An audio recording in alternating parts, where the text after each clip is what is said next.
పవన్ గౌడ్ గారు నమస్తే అండి. నమస్తే. మనం చూస్తున్నాం ఏదైతే బీఆర్ఎస్ టు కాంగ్రెస్ వెళ్ళినటువంటి 10 మంది ఎమ్మెల్యేలకు సంబంధించి వేటు పడుతుంది అనేది ఒక దిక్కు అయితే, హైకోర్టు సుప్రీంకోర్టు ఇచ్చిన గైడ్లైన్స్ ప్రకారం అది ఖచ్చితంగా స్పీకరే తీసుకోవాలి దానిపైన అని చెప్పేసి చెప్పినారు. కానీ ఈ నేపథ్యంలో స్పీకర్ గారు కూడా వారికి మెమోలు ఇష్యూ చేయడం జరిగింది. వారు కూడా లిఖితపూర్వకంగా సమాధానం ఇచ్చారు. ఎందుకంటే మేము పార్టీ మారలేదు, అంటే కారు దిగలేదు, అస్తం దోస్తి పట్టలేదు అని.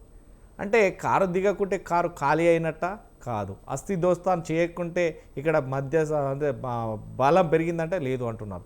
కానీ ఏది ఏమైనా అస్తం దోస్తాన్ అయిందా, కారు దిగారా, అసలు ఏంటి ఇలా పరిస్థితి? మేము కారు దిగలేదు, అస్తం దోస్తి కాలేదు అంటున్నారు. అంటే ఎలా చూడొచ్చు ఇప్పుడు? స్వతంత్ర టీవీ ప్రేక్షకులకు మరియు ప్యానెల్లో ఉన్న అందరికీ నమస్తే అండి. కారు దిగిండ్రా, హస్తానికి వేయిండ్రా, లేకపోతే రేపు ఈడీఓ సిబిఐయో ఏదన్నా ఒకటి వస్తే బీజేపీలకు పోతారా, పువ్వు అందుకుంటారా అనేది తర్వాత ముచ్చట. ఇప్పుడు విశ్లేషకులు మాట్లాడిండ్రు, కేసీఆర్ గారు కర్మను అనుభవిస్తున్నారు, బలైపోతున్నారు అని అంటున్నారు. బలి అవుతున్నది, బలి చేస్తున్నది కాంగ్రెస్ పార్టీ వాళ్ళు. కేసీఆర్ గారు ఎప్పుడు బలిగారండి, బలి చేస్తారు. ఆయనకు రాజకీయాల గురించి, రాజకీయ నాయకుల గురించి, ఎవరు ఊసరవెల్లిలా రంగులు మారుస్తారో వాళ్ళందరి గురించి మంచిగా తెలుసు. 2001 నుంచి చూస్తూనే ఉన్నారు. 2004లా అసలు టిఆర్ఎస్ పార్టీనే లేకుండా చేస్తామన్న కుళ్ళు, కుతంత్రాలు, కుట్రలన్నీ త్యజించుకొని ఇప్పటి వరకు మెయిన్ అంటే మంచి ప్రతిపక్ష నేతగా ఉన్నారు. ఇంకొకటి, ఇందాక పాపం శ్రీనివాస్ అన్న బీజేపీ బాగా మాట్లాడిండ్రు, ప్రమాణాల గురించి, విమానాల గురించి మాట్లాడుతుంటే మా బండి సంజయ్ అన్న గుర్తుకొచ్చిండ్రు. క్వాలిటీ క్వాంటిటీస్ అన్ని ఉండాలి నాయకులకు, అది ఇదని బాగా మాట్లాడిండ్రు. అడ్వకేట్ గారు కదా పెద్దలు. అయితే బీజేపీ పార్టీకి ఏం ప్రమాణాలు ఉన్నాయండి? మధ్యప్రదేశ్ లో చూసినాము, హిమాచల్ ప్రదేశ్ లో చూసినాము, మహారాష్ట్రాల రాత్రికి రాత్రి ఏకనాథ్ షిండే లాంటి వాళ్ళను తయారు చేసుకొని ప్రభుత్వాన్నే కూల్చిండ్రు కదా. వాళ్ళు కూడా మాట్లాడతారంటే దయ్యాలు వేదాలు ఉంటాయండి. ఇంకొకటి, చట్టం గురించి చూడండి. మీరు 2/3 రాజీనామా లేనప్పుడు రాజీనామా చేసి కంటెక్ట్ చేస్తున్నారు, గుర్తుపెట్టుకోండి. మధ్యప్రదేశ్ కావచ్చు, కర్ణాటక కావచ్చు, ఇంకెక్కడైనా కావచ్చు. చూడండి చట్టం. మీరు కేసీఆర్ గారు శ్రీనివాస్ గారు మీరు మాట్లాడుతుంటే నేను మధ్యలోకి రాలేదండి. మీకు సలహా ఇస్తున్నా, బిఫోర్ మీరు మీరు మీరు ఆర్గ్యుమెంట్ ఇరకకుండా మీకు సలహా ఇస్తున్నా. Go through the law. KCR గారు టీడీఎల్పీని సిఎల్పిని ఎట్లా విలీనం చేసుకున్నారంటే 2/3 రాజ్యాంగబద్ధంగానే చేసుకోవడం జరిగింది. ఇప్పుడు బలైపోతున్నది, కుడిదిల పడ్డ ఎలుకైపోతున్నది.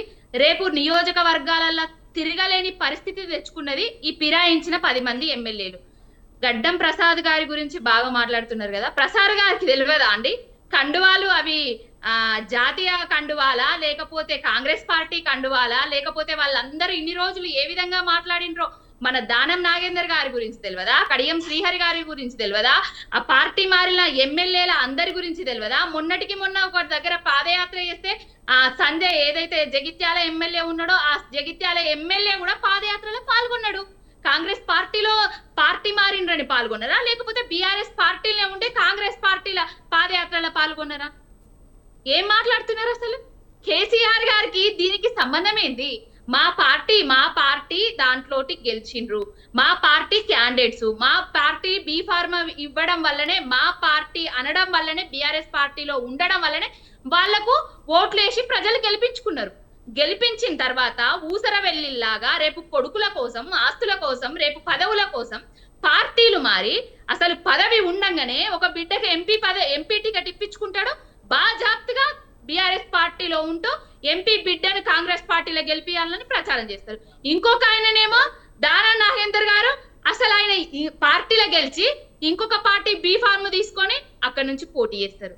ఏం రాజ్యాంగం? ఎక్కడున్నది రాజ్యాంగం? మాట్లాడతలేరు అంటున్నారు కదా బీఆర్ఎస్ పార్టీ వాళ్ళు.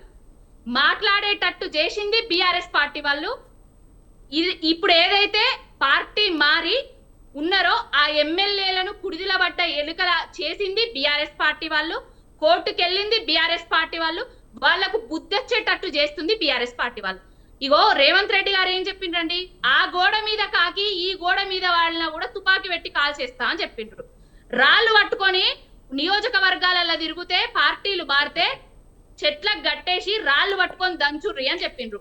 మరి ఇప్పుడు ఆ 10 మందిని ఎవరు చెట్లకు గట్టేయాలి, ఎవరు రాళ్ళు పట్టుకొని దంచాలి? మరి ఆ గోడ మీద వాలింది అని వాళ్ళు చెప్తారు, ఈ గోడ మీద వాలలేదని వీళ్ళు చెప్తారు.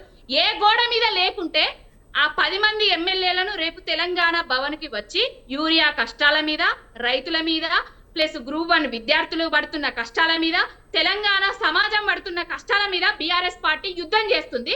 వాళ్ళందరితోటి కలిసి యుద్ధానికి సిద్ధంగా అని చెప్పండి. ఏం మాట్లాడుతున్నారు? విలువలు, రేపు రాజకీయాలలోకి రాబోయే యువతి యువకులు, బీసీలు వస్తారు, ఎస్సీలు వస్తారు, ఎస్టీలు వస్తారు, ప్రతి ఒక్కరు రేపు స్కూళ్ళల్లో చదువుకుంటే పిల్లల్ని ఏమైతావురా నాన్న అంటే పోలీస్ అయితా, డాక్టర్ అయితా, ఇంజనీర్ అయితా, లాయర్ అయితా అని చెప్తున్నారు. కానీ ఒక్కరు కూడా రాజకీయ నాయకురాల్ని, రాజకీయ నాయకుణ్ణి అయితలేను అని చెప్తలేరు. ఎందుకు చెప్తలేరు? ఇలాంటి వాళ్ళు చేయబట్టే రాజకీయాలంటేనే అనైతికత చూపిస్తున్నారు. రాజకీయాలంటేనే డబ్బుతో కూడుకున్నది, పదవితో కూడుకున్నది. తల్లిదండ్రులు లేకపోతే వారసత్వంగా తాతలు ముత్తాతలు ఎవరైనా రాజకీయాలలో ఉంటేనే మనం రాణించగలుగుతాం అని ఉండి వాళ్ళు భ్రమల పడి రాజకీయాలకు రాలేకపోతున్నారు. కేసీఆర్ గారు తీసుకున్నారు పార్టీ మారిన ఎమ్మెల్యేలంటే రాజ్యాంగబద్ధంగా 2/3 ఎమ్మెల్యేలను బాజాప్తుగా మా దాంట్లో తీసుకోవడం జరిగింది. 2004లా ఫిరాయింపులను ప్రోత్సహించింది టిఆర్ఎస్ పార్టీని కథం చేద్దామని చూసింది కాంగ్రెస్ వాళ్ళు కదా. ఇప్పుడు దయ్యాలు వేదాలు వర్ణించినట్టుగా కేసీఆర్ చేర్చుకున్నాడు, ఆయననే వేసిండు, కర్మ వస్తుంది, బలైతండు. ఎవ్వరేం బలైతలేరు. కేసీఆర్ గారు ఏం బలిగారు. బలి ఎవరైతున్నారో రేపు రాబోయే రోజులల్లా పార్టీ మారిన ఎమ్మెల్యేలను చూసి నియోజకవర్గాలల్లో ప్రజలు మాట్లాడుకున్న మాటలు వింటే వాళ్ళు ఉరి పెట్టుకొని చనిపోతారు. అదండి.